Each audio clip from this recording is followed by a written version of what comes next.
We're good. Absolutely. Yeah. So, hi, everyone. Thanks for joining us. I'm Todd Atlas. I'm with EO Raleigh Durham. It's our first virtual learning event out of a series we've generated called Coronavirus in Your Business. What started out as a way to connect with our chapter in light of essentially having to cancel every single in-person event we'd created in the immediate future, it's turned out to have a lot more interest. I want to thank Olivia McMillan and EO Global for inviting EO members across the country.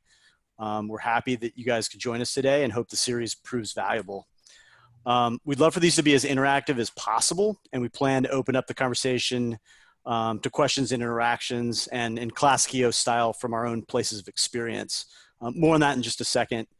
Before we get going, everyone should have received also from Olivia invitations to our 3 upcoming webinars. The next one will be Wednesday, which is going to happen at both 8:30 and 3 o'clock Eastern. That's going to be practical tips and tools on remote working from 2 super experienced members, Matt Zeman from Raleigh and Brad Stevens from Atlanta, will also be joining. The goal is going from 0 to 60. We'll be discussing the tech, the tools, free options, and how you can maintain a team culture and accountability while working remote.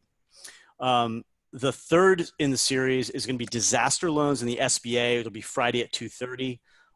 Sort of what's the playbook, how you might qualify. Rich Rusikoff has been teaching EO members about bank financing through the MIT Entrepreneurial's Master Program for over 15 years, and he wrote the last chapter of Rockefeller Habits. He'll be digging in and preparing us for qualifying some of the new loans that are coming. Finally, Wednesday, March 25th, will be contingency planning with Randy Nelson. Randy's a former Navy submarine officer, EO RDU founding member of 20 years, and a best-selling author who will be helping us process through creating a contingency plan for our businesses. Today's speakers are EO members Eric Ward and Scott Eucnis, founders of AgBiome.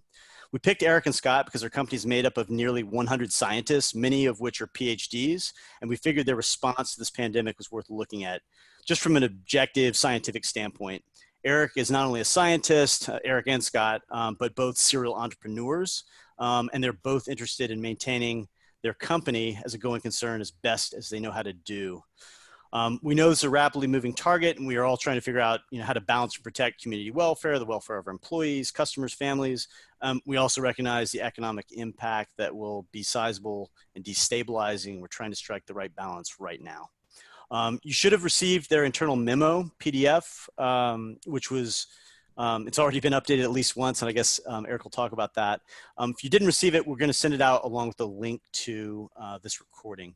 So before we get started with Eric, I'm going to turn it over to Matt Zeman, EO Raleigh Learning Chair and past president here, for a couple logistics. He'll be moderating the event as well. Perfect. Thanks, Todd. So I just have a couple of housekeeping things for everybody. Everyone is muted right now. If you have a question, either raise your hand using the raise your hand function, or just post it in the Q&A. If you have the same question and you see it in the Q&A, just give it a thumbs up, which just makes it rise up the list from my perspective. We're going to be unmuting you, as Todd said, a little bit later in the call so that we can actually make this interactive and get your comments and feedback directly during this call. Today's webinar will be recorded and shared, so please don't share anything here that you wish to keep confidential. And with that, I'm going to turn it over to Eric and Scott and get rid of this video. Eric, over to you. Great. Thanks, Matt. Thanks, Todd. Just very quickly about myself. I'm a total EO noob. I just joined in the fourth quarter of 2019. Was recruited in by Todd and by Scott Eucnis, my co-founder here who's sitting down at the end of the table. Along with the really wonderful, smart group of people that help lead the company here, came up with this document back in the middle of last week when we first realized we needed to try to get out ahead of what was happening with the COVID-19 situation. And after we shared it with all our employees, I sent it to the folks in my forum, who include Matt. And next thing I knew, I was getting drafted into doing this. So full disclosure, I'm not an epidemiologist. I have training in microbiology and molecular biology, but beyond that, I'm a interested layperson who has read a lot of stuff, along with the folks that I work with who also read tons. They're all infovores, and we've tried to accumulate our best thinking together in how the company responds to this. So I want to kind of quickly lay out, what we've done and why we did it. The genesis of this, I guess, was reading the reports coming out of China for the last couple of months and then tracking the spread of the infection into Italy. We were trying to get a grip on how serious a problem we could potentially be facing here in the US. And then beyond that, kind of what our responsibility is to our employees and to our customers and to society in a larger sense, and try to do the most responsible things we can while trying to keep the company running as in an uninterrupted way as possible. The biggest limitation I think we all feel like we're facing is there's not enough testing capacity with rapid enough turnaround time for us to actually get a handle on how many people actually have contracted the virus, whether they show symptoms or not. That would be a huge help. In a perfect world, everybody would get tested every day, and then you could precisely track the thing. That, of course, isn't going to happen.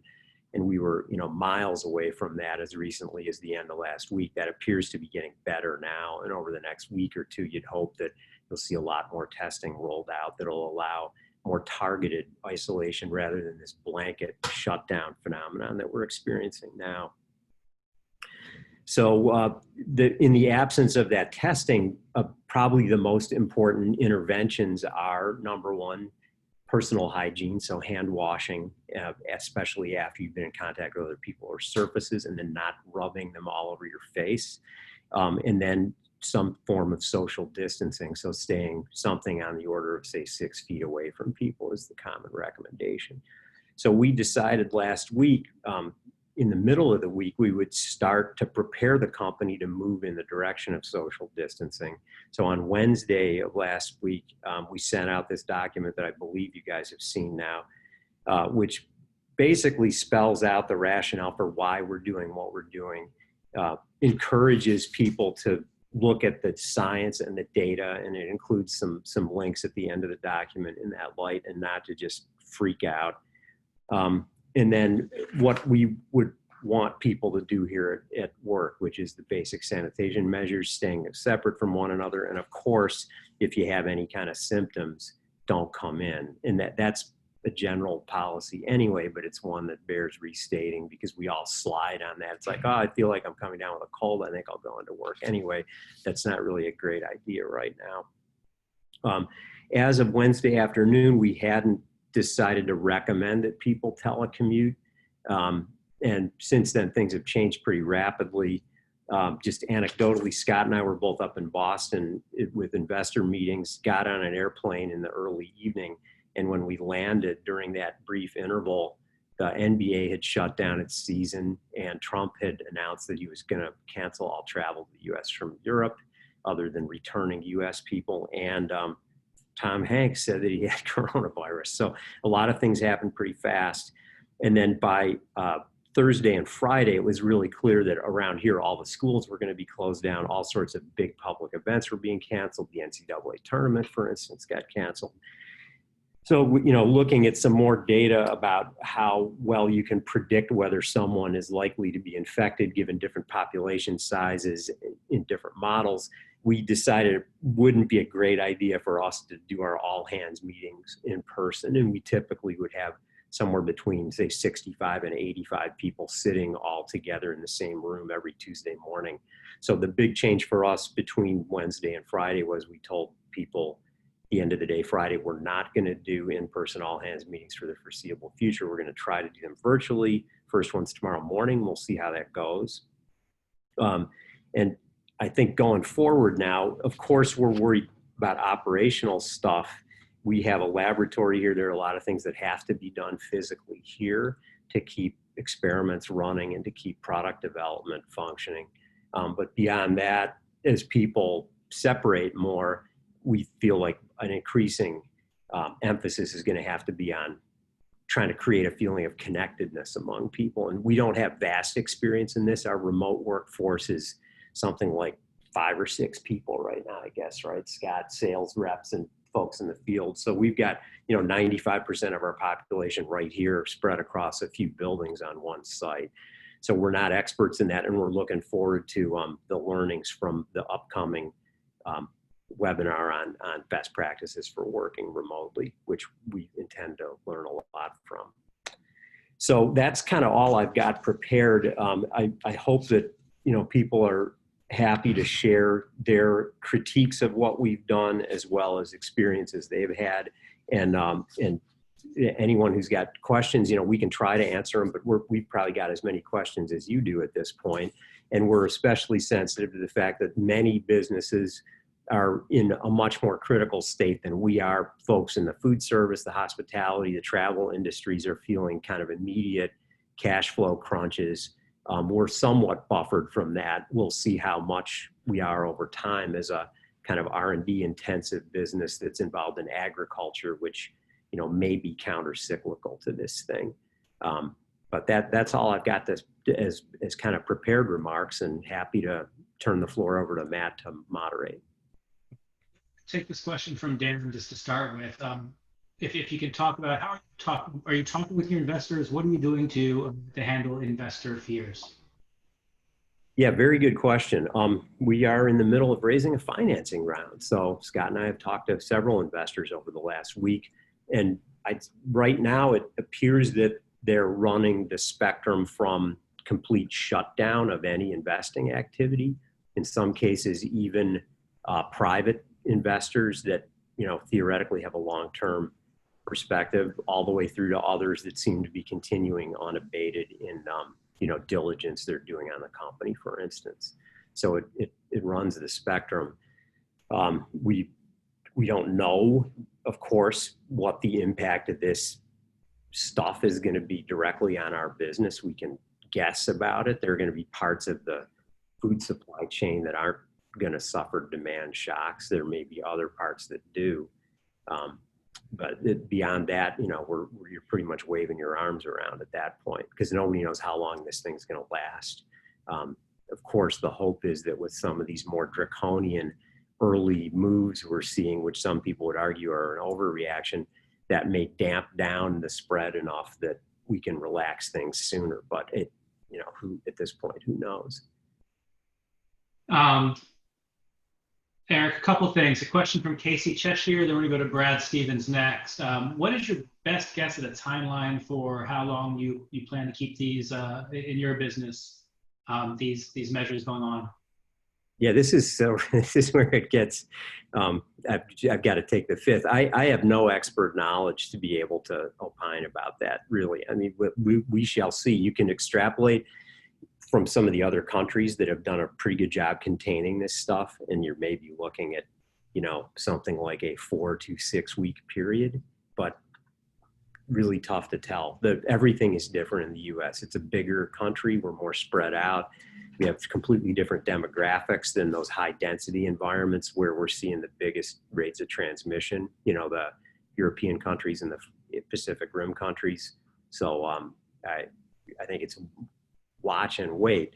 That all we can really say is, because we don't have widespread testing, whatever we're seeing right now is a snapshot of people that are symptomatic now, are a snapshot of what happened sometime between 5 and 10 days ago, not actually what the present state is. Brad had his hand raised. I'm going to go ahead and unmute you, Brad, and let you talk and ask your question directly.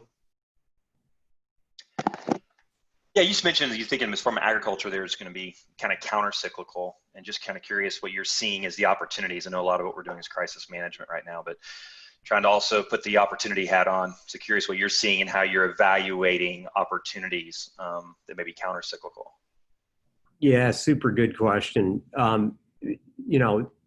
We were laser focused as a company on launching our first product, which we just put on the market in the fourth quarter of last year. So what we're trying to do is keep the pedal to the metal and work hard to get that product launched successfully. It goes into the specialty crops, so the fruit and vegetable crops that you encounter on the produce aisle. A lot of that's grown domestically. A lot of it isn't exported. That's the kind of stuff that we think is going to continue, more or less unabated.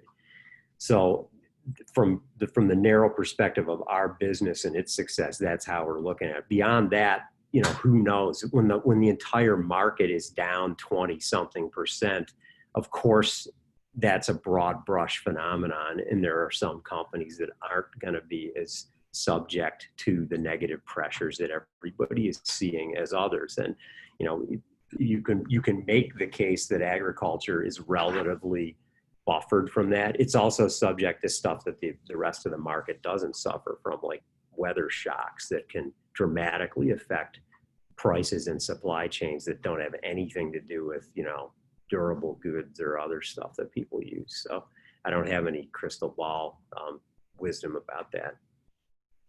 Thank you. Thanks, Brad. Just for our for any lawyers or anyone from EO who has legal perspective, there's a question in the Q&A from Amy Henning, which is actually from Kathy Doyle. If you could look at it, if you have an answer to that, if you can raise your hand, and then I will call on you to answer that question, that'd be great. But while we're waiting for people to look, see if they have an answer to the Amy Henning question or Kathy Doyle question, Ricky Woolman asks, what are your thoughts on the food supply chain, if any, Eric? And will grocery stores be able to restock regularly? Do you anticipate any shortages? What are you hearing on your side? Yeah, apparently there's a severe toilet paper shortage right now. That much I know. And, you know, just for anecdotally, it looks like the meat aisles got cleared out pretty heavily. We were talking to an investor today that's got pretty big investments in chicken production.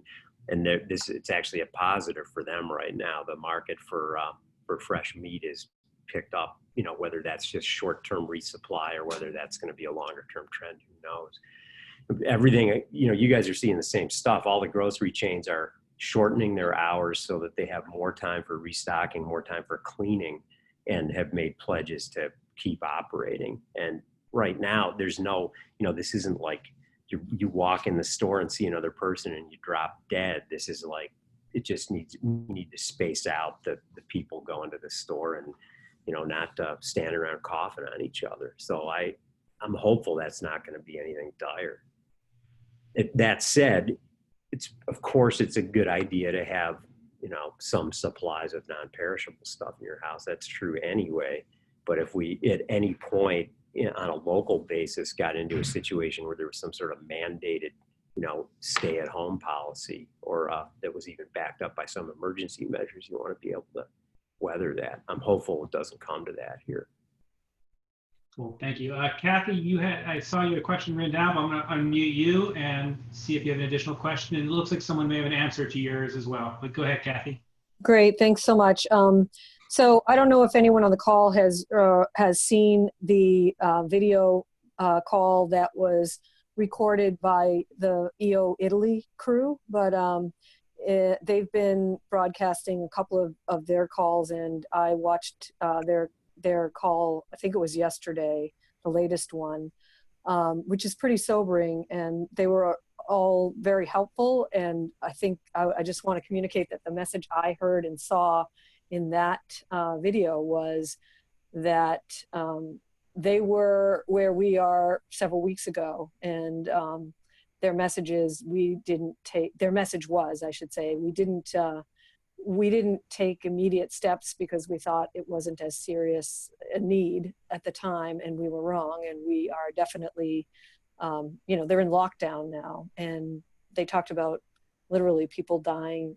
The 50-person company, two people in the company knew of someone who had died of corona or COVID. So it's pretty grim there, and they did a very, very good job with their call. So I would encourage people, if you haven't checked into the Slack channel, the EO Slack channel on this, to go ahead and check in, because you can get access to all of that. And I found it very, very helpful. Kathy, thank you. Which chapter are you from? Boston. Thank you, Kathy. And before her, we had Brad Stevens from Atlanta. And now we're going to go to Melissa Davis. And if Melissa, you can tell us which chapter you're from, that would be great.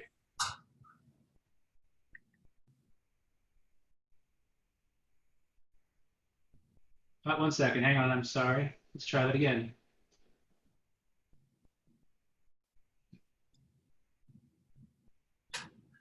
Melissa is not unmuting. Give me one more second. Let's see what's happening here. There we go. Melissa, you are up. What chapter are you from? I'm EO Atlanta.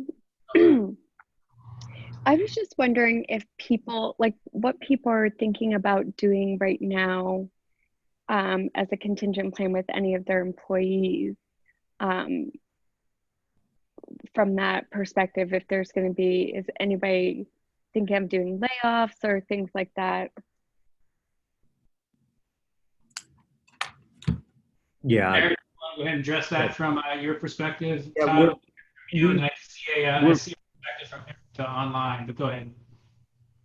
Yeah, we're not doing anything immediate, but like I said, our business is a little bit buffered from this stuff, from the immediate, temporal shock. But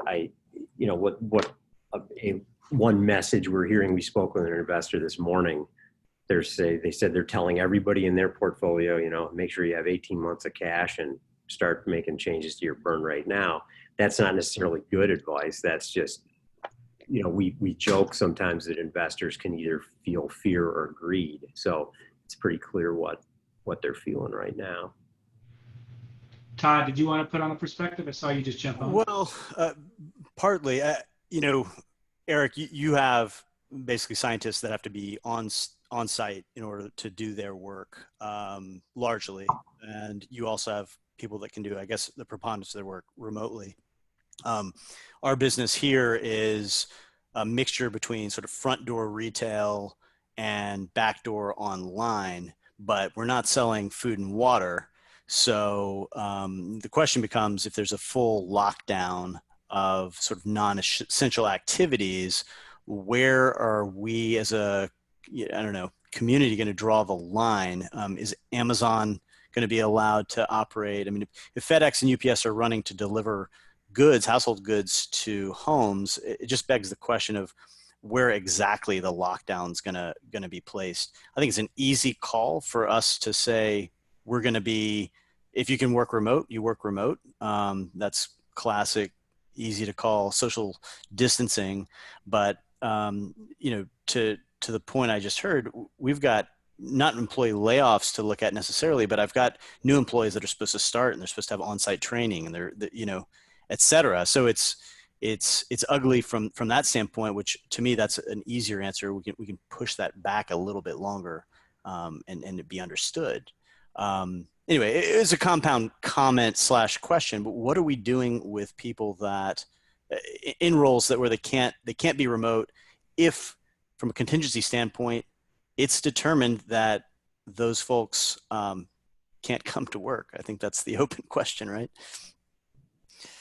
Yeah. So a couple of things, Melissa and everybody else. I'm not sure how you pronounce it, Daci Murphy. She put a chat for everybody to see in the chat area. And then the same question you asked was also asked by Greg Sovo. So I'm going to mark that one done. Again, there's lots of questions now in the Q&A. If you also have that same question, please upvote it so we can prioritize it. Eric and Scott, one of the questions from Peter Zuckerman is what we learned from members in China and the EU. Have you been following anything that they've been doing so far with your businesses? We haven't, at least I haven't had any direct contact with anybody like EO members over there. I don't know, Scott, have you had any European or China? Simply put, no, other than trying to go as deep as we can on primary sources. In some cases, the best are, actual on the ground people over there on Twitter that have experienced stuff that can talk about it. That's the extent of the investigation, at least that I've done, rather than falling back. There's a lot of good news information in the primary sources like the New York Times and stuff like that, but they tend to be of the ilk of, oh, look here, this horrible thing is happening in giant font, instead of what's actually going on and what can we try to learn from it. And relevant to the comment from the lady from Boston about the EO guys in Italy, that the thing that makes me hopeful is we are not just doing what Italy did. If we're a couple weeks behind them, we're already effectively in lockdown. If you look at some of the measures that have been done, I mean, we're not telling people don't leave your houses, but we've already canceled huge numbers of public events.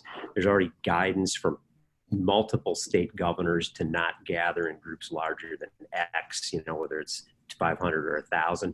That stuff it took a lot longer to roll that out in some of those other countries. And the travel bans were right. a week ago, which yeah. we didn't do until recently. Right.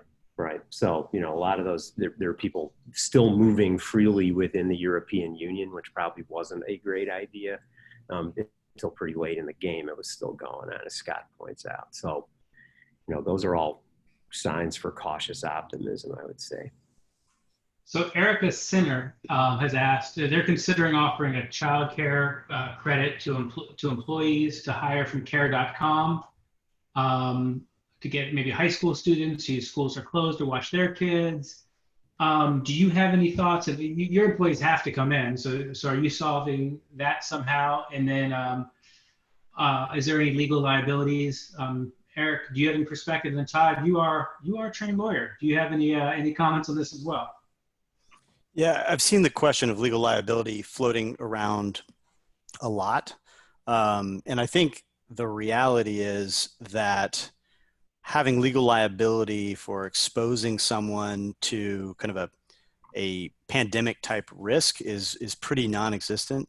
I suppose if you knew you had coronavirus, told no one, and went around, you know, coughing on people, you'd have a problem. But outside of that, I don't think that we're going to be exposed to legal liabilities at this point in time, provided that we're following the guidelines of what we're told to do. If you're told not to go to work and you force everyone to go to work and then people get sick, you definitely could have problems.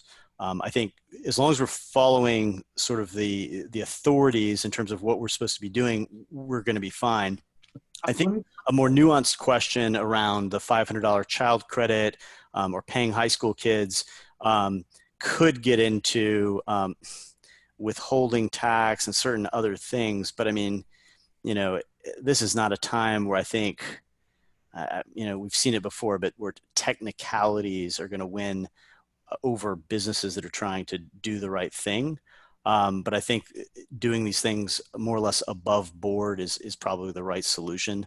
You know, if you're trying to deduct it, then you probably need to, you know, 1099 people and those kinds of things. But I don't think we're going to be facing liability around contagion, if that makes sense. Let's Knight is on Todd, if you could tell us which chapter you are from, and then also I'm not sure if you're jumping into the same question or if you have a different question. I'm reading now. Hey, this is Todd Knight from Charlotte. Hey Todd, go ahead with your question or comment. Yeah, so without disclosing too much because of HIPAA violations, my wife works the local ER, and although they've had some sickness inside the staff, nobody's tested positive, thank God. But they're not seeing any major uptick in sickness or ICU beds being increased. So there's I know that we talk about this wave, but all I have in front of me is what I can see. And what I see is the local hospital isn't overrun, doesn't have any uptick in sick people, whether tested or untested. They're just not checking in with major symptoms where they need to be hospitalized. And I think when we look at the Italy model, that's what we're most afraid of. That's where all the fear is generated from, and that's where all the decisions are driven from. Is anybody in this community seeing or hearing about local hospitals that are overrun with these patients? So let's, I'll leave that out there. If someone has an answer to that, would like to put it in the Q&A or raise your hand, we can come back to you. Appreciate that. Again, sticking with legal, just because you're live now, Todd. If you have a layoff, this is from Judge Buchanan. If you have a layoff, can you offer health care to those employees? Do you know about that? And if you don't, Eric, do you have a comment on that? I'm pretty sure that's a state by state thing. There's a few different layers of legality around it: FMLA, state law, and then COBRA in terms of whether they're carrying over. I think it would be locally, it would be based on their own kind of program largely.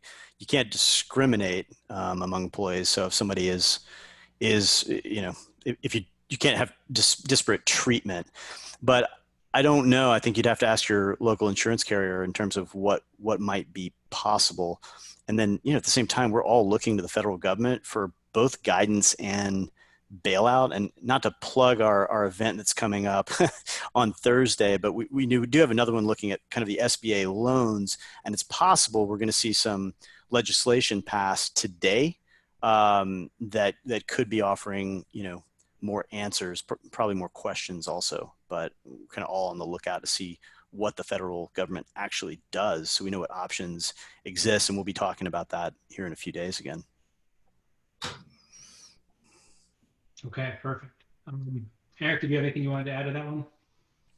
No, just the comment from Todd and Knight and Charlotte. I mean, I think where we're at is let's see, okay, we've done all this stuff now as a society, the canceled events and everything. We won't know the effects of that for another week and a half. So let's hold the phone and hope we don't see a big uptick in ER occupancy over the next week and a half. If that's the case, then a lot of this stuff, at least in the short term, has been effective, and then we can kind of move on to whatever the next steps are, rather than getting overrun and then having to be totally reactive. But, it's right now, the only way to find out is to wait, because unless we go and test a lot of people really quickly. I'm going to just quickly do a quick response. I've been in the contact center industry for a long time, and with as an outsourcer, we've had pretty big swings. When we've wanted to keep people having insurance for a while, we've always made sure our layoffs were on or after the first of the month, because once we pay for the month, they have it no matter when we do the layoff. So for those considering a layoff, that's one way to do it. Wait till the first, do your layoff, and then hopefully, if you're going to bring people back, you have a month to figure out how to do that without impacting them. We're going to move to Kelly. Kelly, which chapter are you from? And then also, if you can tell us what Nick in general would like to know, what business or industry you're coming from. So what chapter, what business, please? Sure. I'm in the New York City chapter, but I live in New Jersey. And my business, we design and manufacture wedding gowns. So initially we were affected by what was happening in China. And I'm like, oh, this is really inconvenient, but we can manage this. And now that it's here, it's a whole nother story.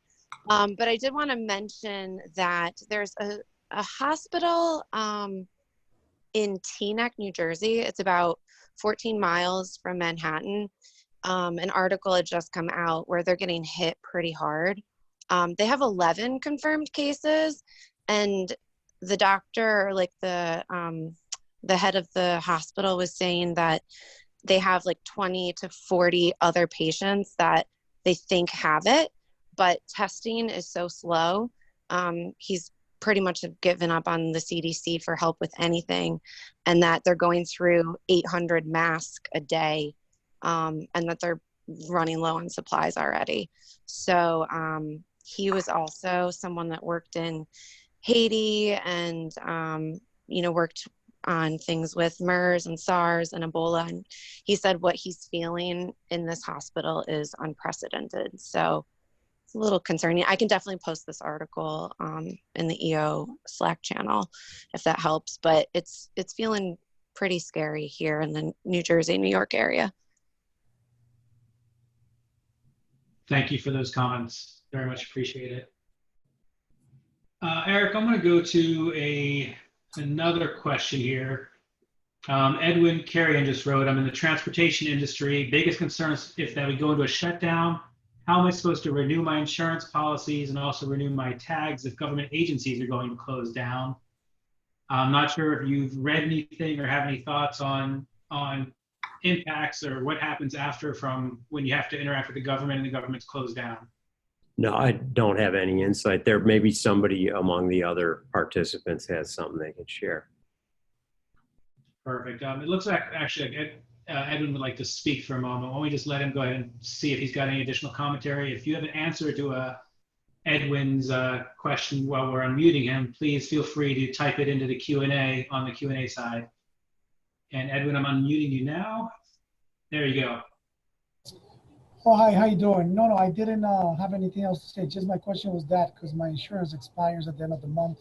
So I was just a little bit concerned regarding to that. I have over 40 trucks that we need to get insured again and the license tag renewed. So my question is if anybody has any insight, I'll be definitely love to know.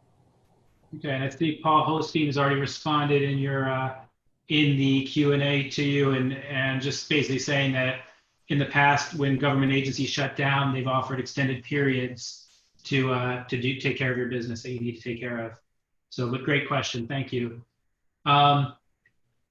Here is one for the group, and again, if you want to comment, just raise your hand. We'll get to calling on you as soon as possible. It looks like Giorgio Dottie has a healthy cash flow, but if business slows, at what point does everyone furlough, lay off, send employees home without pay to reduce overhead? So again, similar questions as before, Eric. Do you have anything else that you may want to add to that? And if anyone else has a comment on what they're thinking in terms of furloughing, laying off, sending employees home, please raise your hand and we'll call on you. Yeah, we don't have any specific plans along those lines. We do various kinds of scenario planning regularly, you know, as a business that's not yet profitable, that burns cash. We have to keep a firm look at what our cash balance is all the time. So we're always thinking about that. You know, trying to stay focused on growth while making sure you mitigate whatever the downside is. But we haven't recently updated those in light of this situation. But that's, again, it's specific to our business. Perfect. Just drawing everybody's attention, Chip Dodd, who is, he was the president, I'm not sure if he still is, in Southeast Virginia, is posting a couple books that have helped him make the migration to work at home. That's in the Q&A section. A number of the tools that are talked about in those books are things we're going to talk about on the 2 calls on Wednesday at 8:30 in the morning and 3 in the afternoon Eastern. But Chip has put those in there, and if you want to reach out to him, he's a great guy and easy to talk to.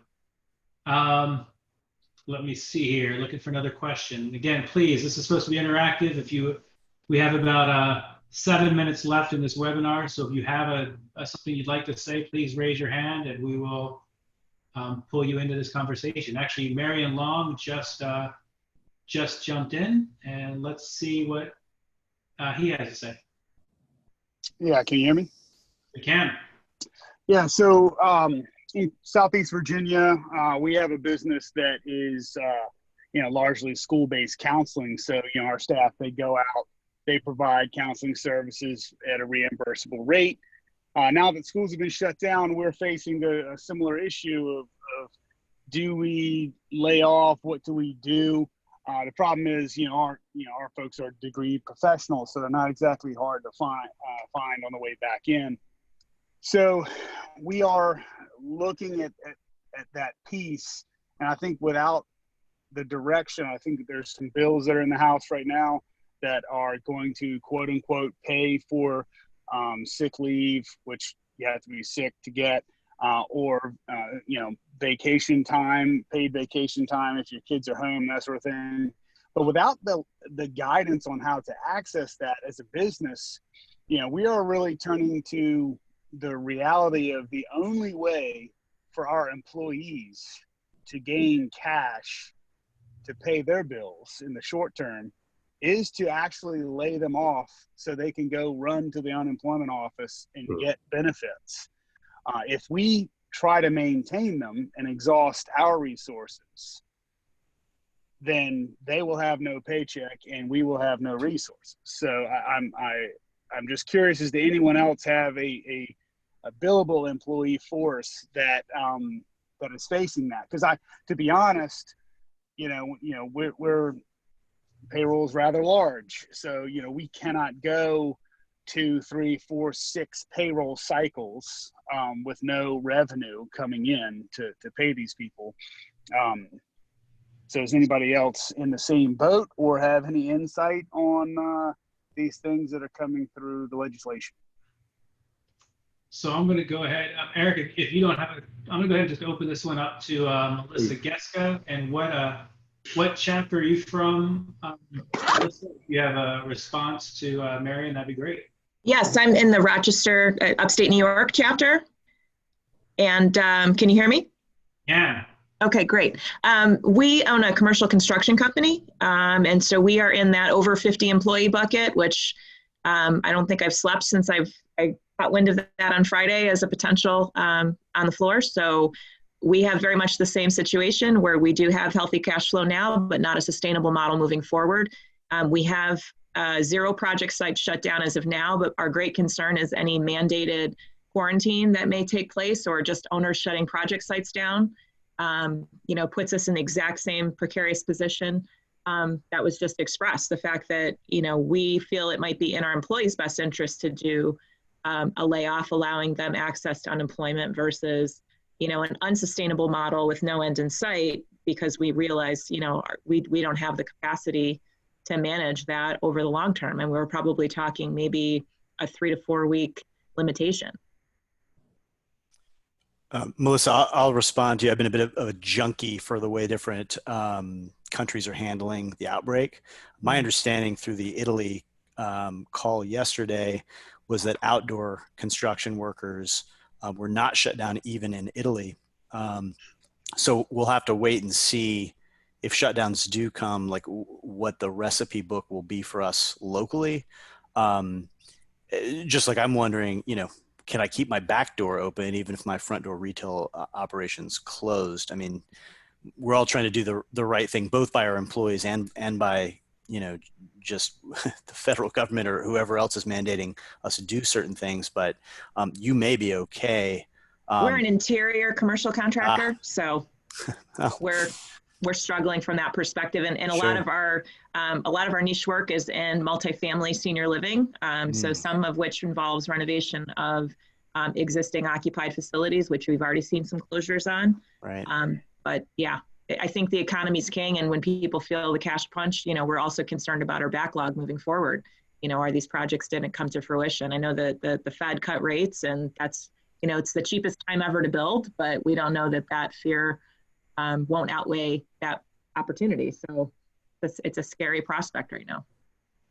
Understood. So we have time for one more question, and then we're going to wrap this up and go back to Eric. Thank you, Melissa. We're going to let Benjamin Toy go ahead and speak. Benjamin, if you could tell us what chapter you're from, what business you're in, and we'll see what we can do with your comment. Hi, thanks. I am in the Charleston chapter. I am in outdoor experiences. I have a kayaking and paddleboard business, and then also a team building business. And I made a comment that, literally in the last 2 weeks, I've had 90 days worth of businesses or events just literally ask for refunds, cancellation. So my cash flow has dried up for the next 90 days, and there's been refunds involved with that as well due to cancellations. But the main question is, how would it be perceived? Because some of the mindset is to be outside, that being outdoors, vitamin D, sun, in low group quantities is a positive thing. Even the folks that were treated, before in 1908 influenza, that those that were treated outside did better. How do I balance the perception that we recommend people being outside, going kayaking, assuming that we have the right protocols in place with cleanliness and things like that, and still be seen like we're taking things seriously? Because right now it's supposed to be spring break season. This business I bought 2.5 years ago. I've got all my expenses due in May. So it's one of those things, like closing down means I might not be able to operate for the rest of the year.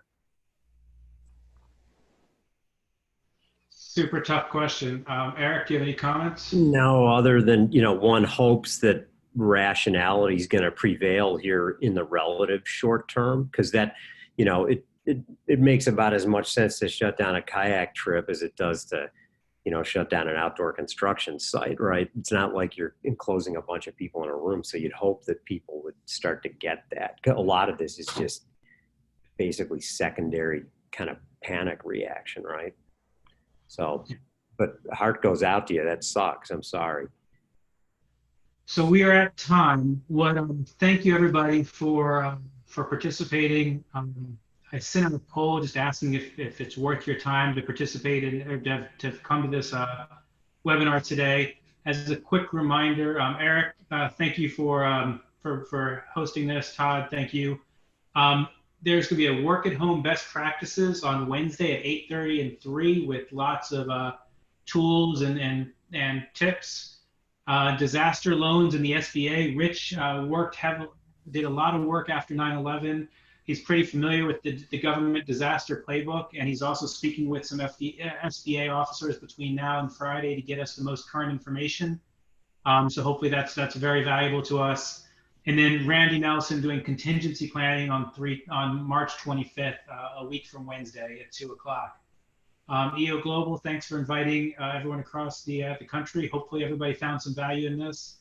Eric, do you have any final parting questions? No, just thank you guys. Appreciate you setting this up. I'm humbled by the opportunity to be involved in it. And, you know, we're thinking about everybody whose businesses are more directly impacted right now. And best of luck to everybody. We'll get through it. Let's hope it's shorter rather than longer. Yeah, couldn't agree with you more, Eric. And it's really great to be a part of an organization like this where we know we can talk openly and honestly to people across the country and hear what they have to say and get their perspectives in this uncertain time. So Todd, anything from you? No, thank you all for joining. We welcome your feedback on the Slack channel or wherever else you want to provide it. We've got 3 more of these planned. There could be more in the works. I'm sure you all will be thinking about, you know, what you all might want to program as well. We'd love to consolidate the efforts and provide the most relevant information possible while we're, you know, everybody's kind of learning events at a local level are probably shut down for at least the immediate future. Try to maintain that sense of community. I actually heard rumblings of a EO happy hour. Eric, this may be how we're going to drink our wine together in front of a Zoom call. So you know, creative minds are going to find a way to connect and try to solve each other's problems, even if we can't have forum and be together, if that's the way it goes. Yeah, and thanks for the folks who participated for all the resources you shared on the chat roll. There's really some excellent stuff on there. Thanks, Thank you all. everybody. Have a good day. Bye. Thanks, guys.